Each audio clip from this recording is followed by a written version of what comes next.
Morning दोस्तों, मैं आज ऐसी जगह शूटिंग करने के लिए आया हूँ जिसका लोकेशन देख के बहुत अच्छा लग रहा है और बहुत ही अच्छा फील आ रहा है। सुबह सुबह उठ के फ्रेश होके सिर्फ यहीं पे आए हैं और बड़ा एंजॉय मिल रहा है। यहाँ पे शूटिंग कैमरा वैमरा आ गया है, सारा कुछ अभी चालू होगा, लेकिन ये लोकेशन बड़ा अच्छा लग रहा है। और बता रहा हूँ कि ये गोरखपुर का लोकेशन है, जो कि गोरखपुर ज़िले में है ये।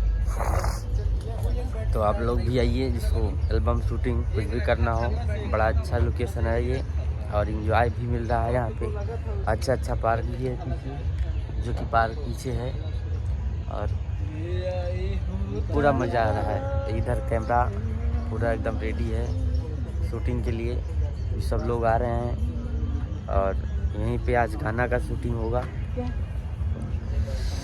मज़ा आ रहा है, बम बम है। जय हो।